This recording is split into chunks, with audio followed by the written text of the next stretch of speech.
C'est-à-dire, si vous faites preuve de patience sans chercher de compensation. Pour cette raison, Dieu Très-Haut fait l'éloge de ceux qui abandonnent leur droit à la loi du talion ou autre en disant: si vous punissez, infligez à l'agresseur une punition égale au tort qu'il vous a fait. Et si vous faites preuve de patience sans réclamer vengeance, cela est certes meilleur pour les patients. Le prophète alayhi salatu wassalam a dit: renoue avec celui qui a rompu avec toi. Donne à celui qui t'a privé et pardonne à celui qui a été injuste envers toi. J'ai lu dans l'Évangile cette parole de Isa ibn Maryam, Jésus fils de Marie, alayhi salam.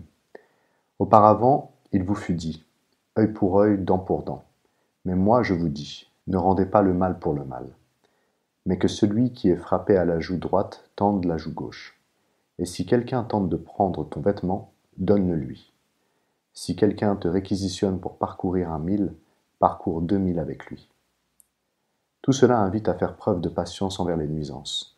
La patience envers les nuisances des gens fait partie des plus hauts grades de cette qualité, car elle requiert à la fois la maîtrise de l'élan religieux, de l'élan passionnel et de la colère.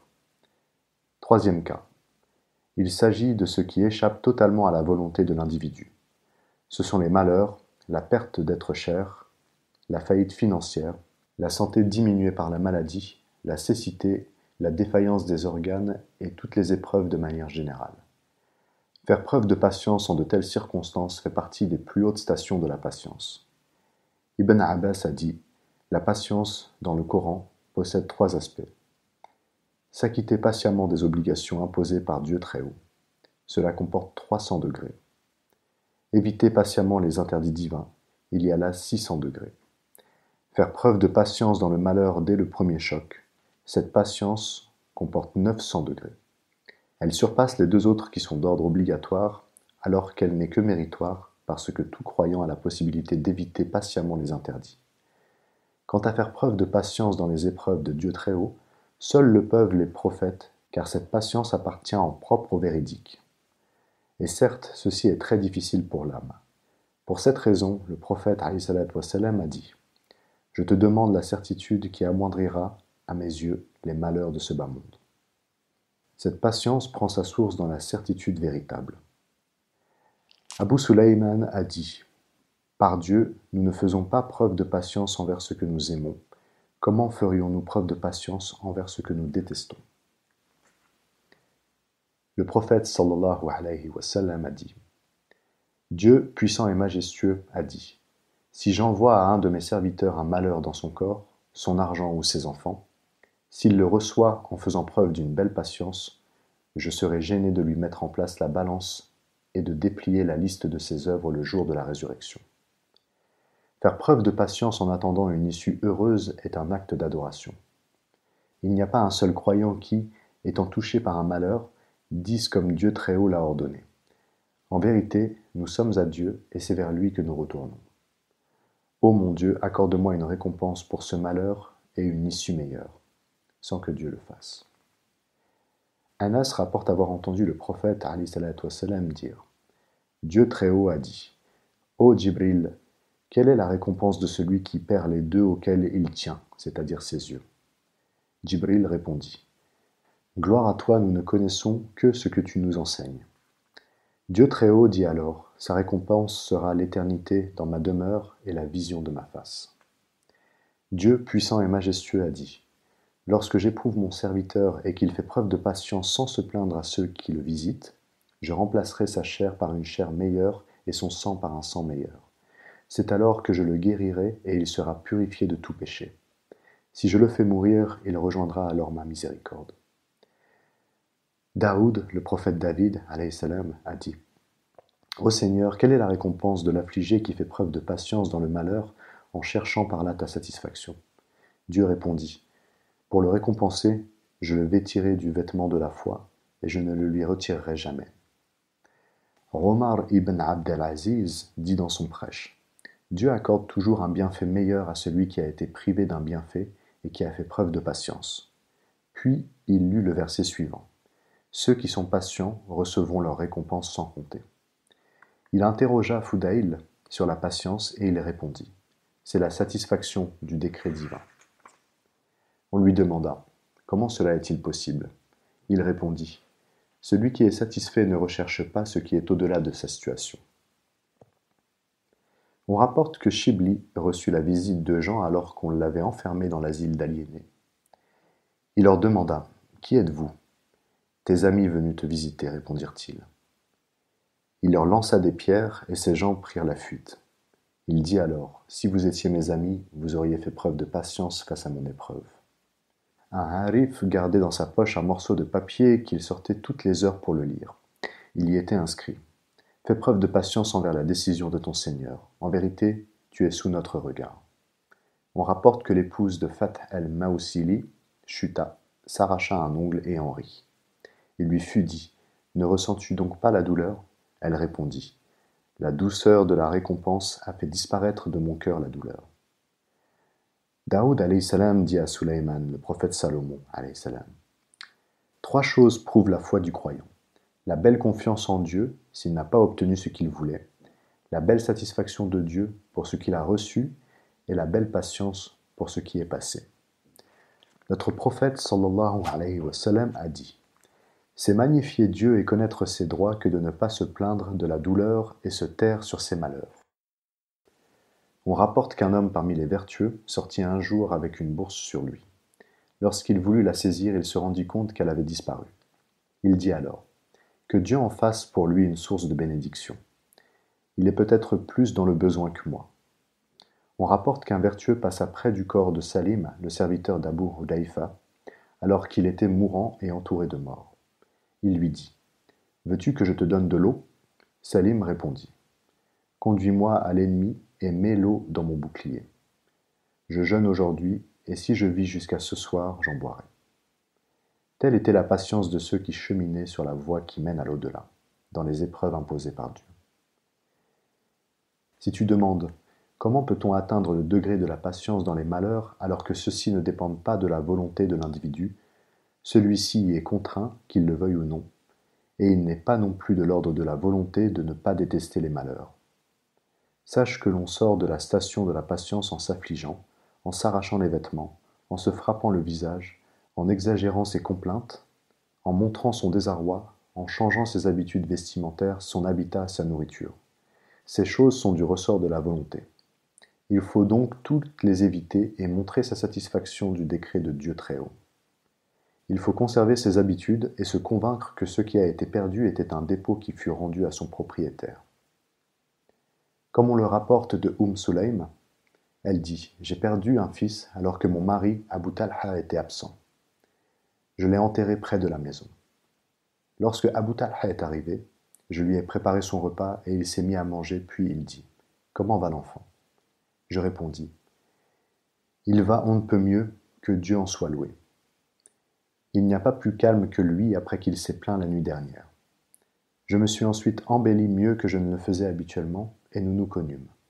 Après cela, je lui dis : « N'es-tu pas étonné de nos voisins ? » Il demanda : « Qu'ont-ils ? » Je dis alors : « Je leur avais fait un prêt, et lorsque je leur ai réclamé, ils en furent mécontents. »« Comme ils ont mal agi, dit-il. » Je repris : « Vois-tu, ton fils était un prêt de la part de Dieu, et il l'a rappelé à lui. » Il loua Dieu et revint à lui. Le lendemain matin, il alla voir le prophète alayhi salatu wassalam et l'informa de ce qui s'était passé. Il dit alors : « Ô mon Dieu, bénis l'enfant qui naîtra de cette nuit. » Le rapporteur dit : « J'ai vu 7 enfants nés de ce couple à la mosquée.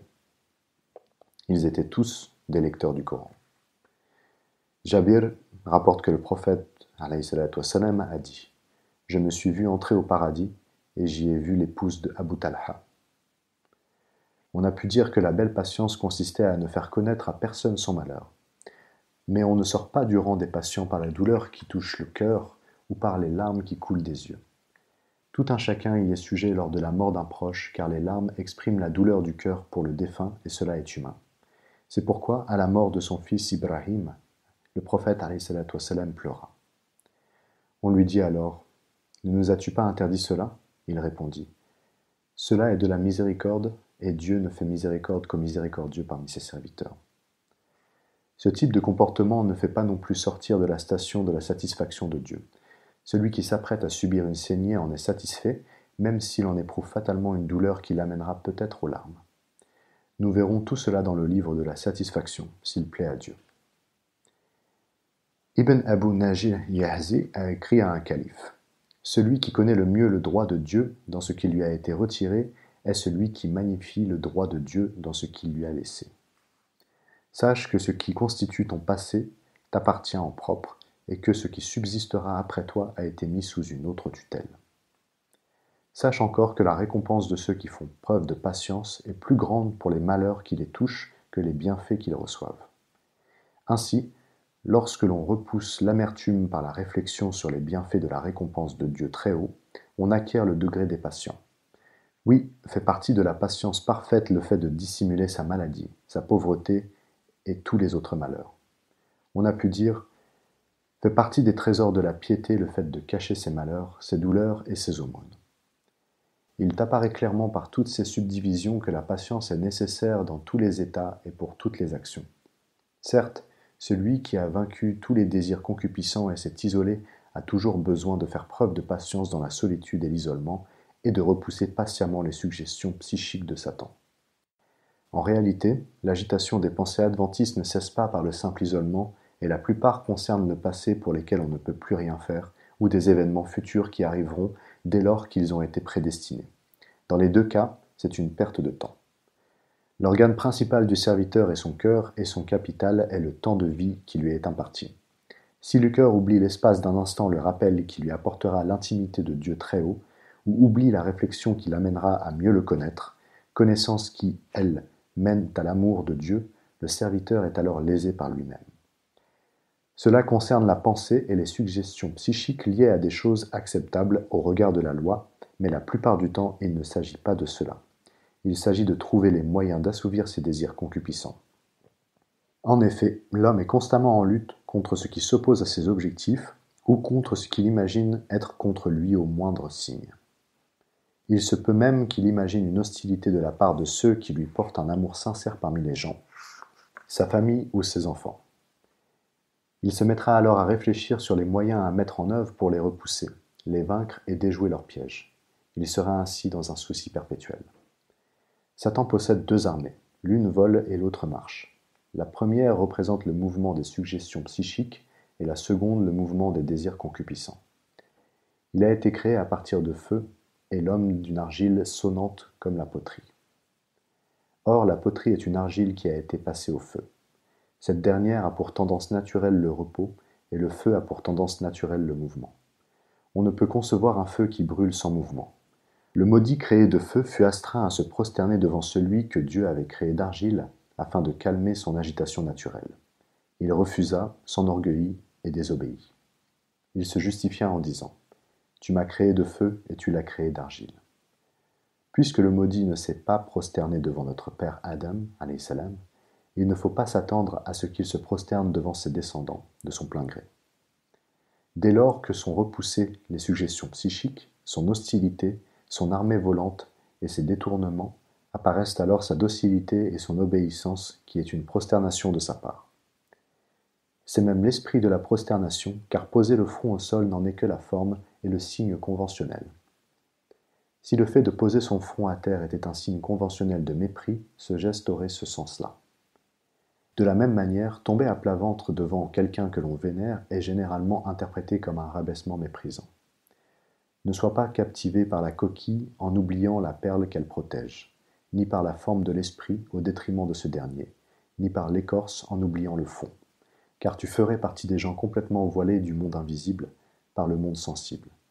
Sois certain que Satan fait partie de ceux qui ont reçu un délai de la part de Dieu, et qu'il ne s'humiliera pas devant toi en laissant repousser ses suggestions, même si la lutte devait se prolonger jusqu'au jour du jugement, sauf si toutes tes préoccupations s'effacent au profit d'une seule, que ton cœur soit entièrement absorbé par le souvenir de Dieu l'unique.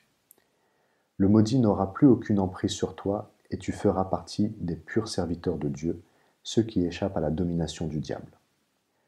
Ne pense pas qu'il soit absent d'un cœur vide. Bien au contraire, il se répand chez les fils d'Adam comme le sang dans le corps. Son flux est comparable à celui de l'air dans une coupe. Si tu désires que l'air n'y entre pas sans le remplir d'eau ou d'autre chose, tu désires l'impossible, car là où règne le vide, l'air pénètre nécessairement. De la même manière, un cœur occupé à réfléchir sur un aspect important de la religion échappe au détournement de Satan. A l'inverse, celui qui oublie Dieu très haut l'espace d'un instant a, à ce moment précis, Satan pour compagnon. Pour cette raison, Dieu très haut a dit : à celui qui s'aveugle et s'écarte du rappel du tout miséricordieux, nous lui désignons un diable qui devient son compagnon. Le prophète sallallahu alayhi wa sallam a dit : certes, Dieu très haut déteste le jeune oisif. En effet, lorsque le jeune homme est inactif, son intérieur devrait être occupé par des choses non interdites qui l'aideront dans sa religion. Car quand il ne fait rien, il est extérieurement oisif, mais son cœur ne reste pas inoccupé. Bien au contraire, Satan vient y faire son nid et y pondre. Bien au contraire, Satan vient y faire son nid et y pondre ses œufs pour s'y reproduire. Ceux-ci à leur tour se reproduisent, et c'est ainsi que la progéniture de Satan se multiplie plus vite que n'importe quel animal, car sa tendance naturelle est celle du feu. S'il trouve des herbes sèches, sa reproduction sera encore plus rapide, le feu alimentant le feu. C'est un processus sans fin. Ainsi, le désir concupiscent dans l'âme du jeune homme est pour Satan l'équivalent de l'herbe sèche pour le feu. De même que celui-ci s'éteint lorsqu'il n'y a plus de combustible, qui est ici le bois, l'influence de Satan s'estompe si ses désirs concupiscents disparaissent. Si tu as été attentif, tu as compris que le pire de tes ennemis est ton désir concupiscent qui est lié à ton âme. C'est pour cela que Hussein ibn Mansour al-Hallaj a répondu lorsqu'il fut interrogé sur la définition de la mystique. Ton âme, si tu ne l'occupes pas par le souvenir de Dieu, c'est elle qui t'occupera. Par conséquent, la réalité de la patience et sa perfection, c'est éviter patiemment tout mouvement blâmable. Quant au mouvement vain, il requiert la patience plus directement encore. C'est une patience continuelle qui ne prend fin qu'avec la mort. Nous demandons à Dieu sa faveur par sa grâce et sa générosité.